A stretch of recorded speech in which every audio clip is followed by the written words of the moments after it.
comment est-ce que vous vous êtes connus? Comment est-ce que tu as eu l'idée de faire Fugue? On s'était connus au Théâtre Quotidien de Marseille.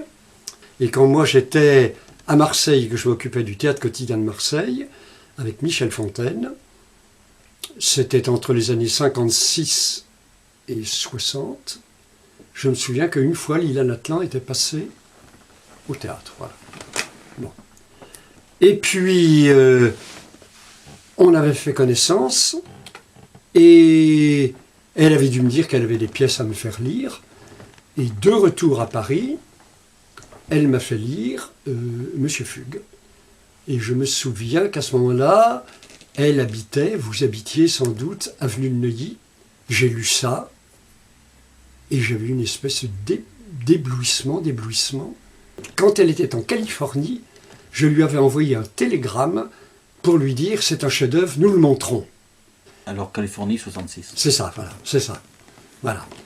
Et à ce moment-là, nous étions, Hélène et moi, on était avec Armand Gatti à Saint-Étienne, donc chez Jean Dasté, et on répétait une pièce de Gatti, Un homme seul.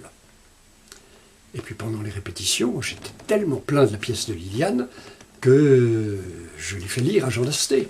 Fondateur, directeur de la Comédie de Saint-Étienne, le responsable de la Comédie de Saint-Étienne. Alors je lui donne cette pièce à lire. Il jouait lui aussi dans Un homme seul. Et puis, alors 2-3 jours après, il me dit j'ai commencé la pièce que tu... ça a l'air très bien. 2-3 jours après, cette pièce que tu me fais lire, c'est... Bon.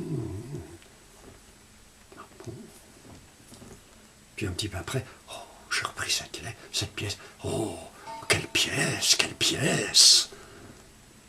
Puis encore quelques jours comme ça, mais c'est une pièce extraordinaire, mais c'est une pièce extraordinaire. Bon, moi j'attendais qu'il m'en dise un petit peu plus, quelque chose. Et puis un jour il me dit, Roland, si tu ne montes pas cette pièce chez moi, je te tue. Alors je lui dis, mais Jean, si tu ne me demandes pas de la monter chez toi, je te tue. Voilà. Et ce qui allait être formidable, c'est que quand même, c'était vers le mois d'avril, quelque chose comme ça. Théoriquement, sa programmation de la saison suivante était déjà arrêtée.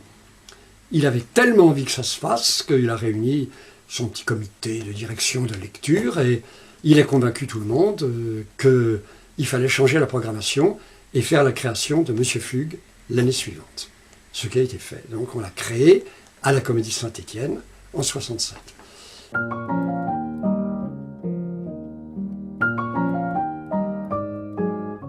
Après que la pièce ait été programmée, il avait été dit que je viendrais à Saint-Étienne, enfin pour reparler de la distribution, de différents problèmes préalables au début des répétitions. Et dans le texte que m'avait donné Liliane à lire, dans le texte, il y avait effectivement une petite fille de 5 ans qui s'appelle Tamar. Et alors, le problème de ces enfants qui sortaient des égouts, qui n'étaient non plus de vrais enfants, qui étaient presque des animaux sauvages, on pouvait imaginer que des adolescents un peu frêles pourraient tenir ce rôle. C'était même le cas, puisque Hermine Caragueuse avait 29 ans quand même, et elle en faisait 14, quoi. Un chat écorché comme ça. Les autres, ça allait, même le petit Yona, ça allait, il avait plus de 18 ans, donc il n'y avait pas de problème d'alternance des jeunes comédiens, tu sais, comme ça. Mais pour la petite Tamar, là, je ne savais absolument pas quoi faire. Puis je me suis dit, on ne peut pas prendre une petite, un enfant, la plonger dans ce milieu. Enfin, ça me semblait absolument impossible. Et je me souviens que nous étions dans un petit hôtel, et c'est là tout à coup que je me suis dit, cette petite Tamar, ça va être une petite poupée. Et les autres enfants vont continuer à lui parler comme si elle était encore en vie. C'est leur premier acte d'imagination et de volonté pour maintenir en vie quelqu'un qui n'est plus là, comme ça. Et j'ai dit ça à Liliane. Alors la Liliane m'a dit que c'était une idée. messianique, hébraïque ou n'importe quoi, enfin, vraiment. Que j'étais pétri des Écritures, de la sagesse, absolument, comme ça. Ce dont je ne doutais pas, d'ailleurs. Bon. Et effectivement, la présence de cette poupée, et le dialogue que les enfants ont avec cette poupée comme ça, et quand après ils s'imaginent être à l'école et tout ça, ça a donné des possibilités à la mise en scène et au jeu absolument formidables. Voilà, ça c'était donc une chose importante dans la pièce. Puis après... Je crois que ça a été repris par pas mal de metteurs en scène. Ah bah totalement, mais c'est édité comme ça maintenant. Qu'est-ce qu'il y avait dans la distribution? Il y avait des comédiens permanents de la Comédie de Saint-Étienne qui ont joué des officiers, des soldats, tous les jeunes. Bon, on les a trouvés à Paris, il y a donc eu Hermine Caragueuse, et il y a eu... j'ai fait passer beaucoup d'auditions, pourtant je l'avais fait tout seul, c'était pas à part Liliane comme ça, pour essayer de trouver quand même, dans des milieux d'enfants ou d'étudiants juifs, je voulais avoir quand même des enfants concernés. Et c'est comme ça qu'on a trouvé François Lozon, François Blumenfeld, qui a été absolument magnifique, et la petite Ève Lauré. Alors Ève Lauré, comme elle devait jouer un garçon, alors je lui ai proposé de prendre un autre prénom, un prénom épicène, et je l'ai baptisé Stéphane. Stéphane Lauré. Et elle était ravie, et depuis elle a gardé ce nom de Stéphane Lauré. C'est pas vrai. Voilà. Et puis après, il y a un autre garçon, Denis Fleureau, qui n'a pas fait la reprise à Paris. Enfin voilà, nous, on avait nos 4 enfants. Et puis, je cherchais aussi un monsieur Fugue, et je me souviens que c'est Jean Dasté lui-même qui m'a dit que, étant donné tout le travail que j'avais fait avec les jeunes comédiens, pour faire le recrutement, les choisir, les mettre en condition, les faire répéter un petit peu, que j'avais été amené à avoir à leur égard un peu le même comportement que Fugue à l'égard des enfants, quoi. Les amener à une comédie. Il m'a dit, mais tu devrais le jouer, tu devrais le jouer. Ce que j'ai fait, donc à un certain point de vue c'était bien, mais j'aurais eu besoin d'avoir un metteur en scène extérieur. Je jouais trop généreux, trop le cœur sur la main, trop bon, enfin, c'est-à-dire des qualités qui sont insupportables au théâtre, comme ça. Ça fait feu de camp, feu de joie, enfin, c'était pas bien du tout. C'est pour ça qu'à Paris, c'est un autre comédien, Jacques Grippel, qui a repris le rôle et qui était beaucoup mieux. Puis en plus, j'étais là pour le diriger, j'étais extérieur. Enfin, voilà comment ça s'est fait. Puis, Liliane de Californie avait envoyé une lettre qui a été... alors, une lettre magnifique, alors parle aux gosses, à mes chers gosses.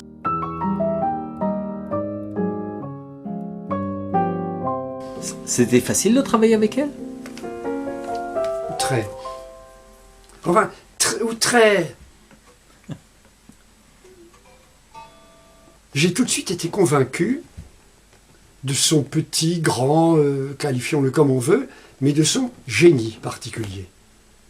Que c'était une femme extraordinaire, que c'était une poétesse qui pouvait être une très grande poétesse ou une très piètre poétesse, que il y avait des moments où elle avait des espèces de visions, d'intuitions extraordinaires, et qu'à d'autres moments, elle se fourvoyait dans une espèce de littérature, poésie orientale, hébraïque aussi, enfin, avec des choses que je trouvais tout à coup un peu mais une telle fulgurance d'intuition dans les choses. Tu sais, les histoires, la pièce de Fugue, Liliane dit bien que c'est un défi que Armand Gatti lui a lancé quand, dans une de ses pièces qui s'appelle Chronique d'une planète provisoire, il évoque un truc qu'on a lu d'ailleurs à ses adieux à théâtre ouvert, que Gatti lui-même est venu lire. Ça s'appelle Le dit du ghetto vide, et c'est donc une espèce de complainte sur les enfants qui ont été effectivement déportés, qui sont montés dans le camion avec Janusz Korczak. Et Gatti termine ce dit du ghetto vide en disant « Qui retrouvera, ou qui racontera jamais, ou qui retrouvera les contes que contait Korczak à ses enfants dans ce camion ?» Donc Liliane s'est dit, puisqu'on me lance ce défi... Enfin, mais elle les a trouvés où? Ah ben, elle les a inventés, ça. Ah. Ah ça, les premiers, elle les inventait complètement. Mais c'était des histoires, il y avait une fois la terre, et les enfants lui disent, ça ne nous intéresse pas, c'est pas des histoires. Bon, alors elle dit, il y avait une fois des enfants, ils s'étaient cachés dans les égouts, et puis, mais ils s'étaient quand même sortis parce qu'ils avaient faim. Et alors là, on lui coupe, on dit, c'est pas des histoires. Alors, voilà, et Groll leur répond, c'est quelque chose que tu peux croire. Allez, raconte-nous une autre histoire. Il raconte le camion. La route du camion dans la nuit. Bon. Et les enfants, petit à petit, se laissent un petit peu prendre. Et puis tout à coup, il se met à parler de la mort. Et puis alors, qu'est-ce que c'est que la mort? Alors la mort, c'est une vieille dame qui est que... Et là, j'ai retrouvé dans les poèmes et dans ceux qu'on avait lus à Théâtre Ouvert, elle a écrit des choses absolument magnifiques, mais bref, des couches sur la mort, cette vieille dame qui tricote avec ses mains blanches, comme ça, c'est magnifique.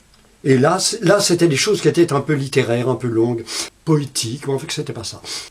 Là, elle était absolument formidable, parce qu'elle réécrivait, elle rentrait chez elle, comme ça, et le lendemain, elle nous amenait des trucs absolument formidables.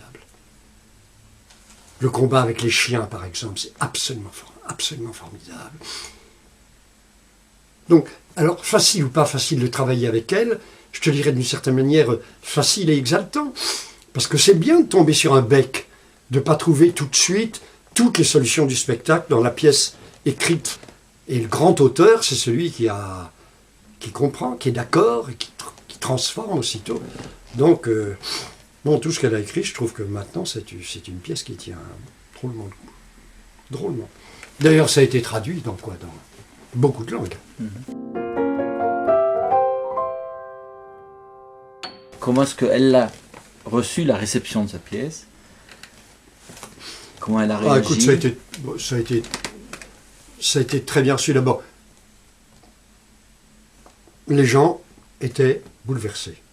À Saint-Étienne, les gens étaient bouleversés. Et quand on l'a repris après à Paris, pour la salle Gémier, donc au TNP, à Chaillot, Jacques Grippel qui a repris mon rôle, Christophe, c'est Pierre Tabar, qui a travaillé avec Liliane, que Liliane connaissait très bien aussi, avec Catherine Sellers. Ils étaient tous les deux dans... c'est les musiciens des émigrants qui avaient été joués au Palace. Et ça a duré longtemps à Paris? À Paris, mais c'était ça, on savait, c'était programmé dans la saison. On a tenu un mois. Donc Pierre Tabar avait repris un rôle aussi. Et il y avait un jeune, Alain Sauval, avait repris le rôle de Denis Fleurot. Voilà. Bon. L'accueil à Paris a été dans l'ensemble, je ne peux pas dire enthousiaste, parce que les gens étaient tellement impressionnés par le sujet. Je sais que Peter Brook, par exemple, a été très impressionné, au-delà de la pièce même, par le travail scénique, par les acteurs, la direction des acteurs, ça l'a beaucoup impressionné. Mais alors, dans la critique, Jean-Jacques Gaultier, Gabriel Marcel, ont alors descendu ça en flèche. Comment ose-t-on faire parler des enfants comme ça? C'est un peu comme si on reprochait à Molière le patois, tu sais, qu'il prête à ces personnages dans Don Juan, ces paysans. Comment ose-t-on faire parler des enfants au seuil de la mort, ce langage comme ça? Alors que d'autres trouvaient au contraire que c'était un langage d'une vérité absolument formidable.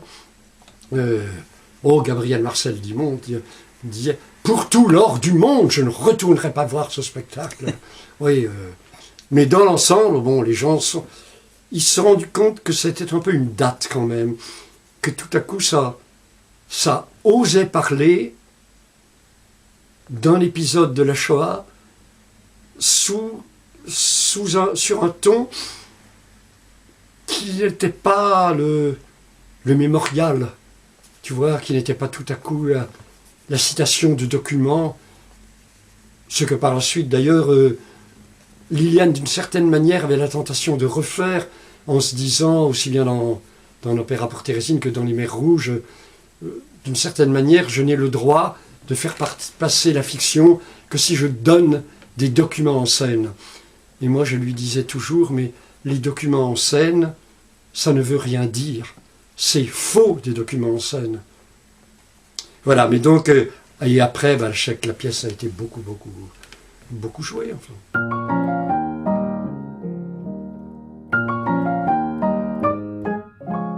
Elle a repensé à Salonique. Elle a repensé quand même à ses grands-parents de Salonique. Elle a repensé à l'incendie, 1917. Bon, elle a vécu d'autres choses. L'opéra, c'était en 89 ou 90. Elle a vécu ça. Elle a vécu donc tout à coup le retour en Espagne, la rencontre avec ses amis musiciens, et puis la machine créatrice de la poétesse s'est remise en marche. Et puis, il y a eu tout à coup ce côté moi, princesse par ma descendance, ou par mon ascendance plutôt, Salonique, comme ça. Je veux rendre grâce absolument. Puis la découverte des musiciens, des survivants de Salonique. Puis elle a été là-bas. Et comme toujours, comme au début, quand elle allait en Israël, quand elle revenait après un séjour de 15 jours, elle disait « Quelle horreur, il n'y a que des juifs là-bas !» Enfin ça, c'était bien. Ces provocations comme ça. Oh, oh. Bon, et alors là aussi, quand elle parlait de son séjour à Salonique, et en Israël, quand elle a rencontré les survivants, ben, il a fallu qu'elle accepte qu'ils aient survécu tels qu'ils étaient, avec leur force de survie, et avec leur médiocrité, avec leur vulgarité, avec tout et tout et tout et tout et tout. Mais ça l'a tellement marqué que ça a inspiré sa verve créatrice de poète comique. Parce qu'en plus, Liliane, elle ne le portait pas tout le temps sur la figure, mais c'était une comique. On était bien d'accord avec Pierre Vial qu'elle nous faisait tordre dire. Elle était venue ici me lire les leçons de bonheur, mais on se tordait de rire tout le temps. Elle avait une drôlerie, une espèce d'allégresse permanente, comme ça, c'était absolument formidable. Donc, voilà. Moi, je crois que c'est ça. C'est d'une part ce qu'elle a vécu après la création, et puis elle avait encore une telle réserve de création en elle qu'elle s'est dit, c'est pas possible qu'il n'y ait pas autre chose. Ça fait, quoi, ça pourrait faire la recherche du temps perdu, et puis ça fait ça. Les mers rouges, mais je trouve que c'est formidable, les mers rouges.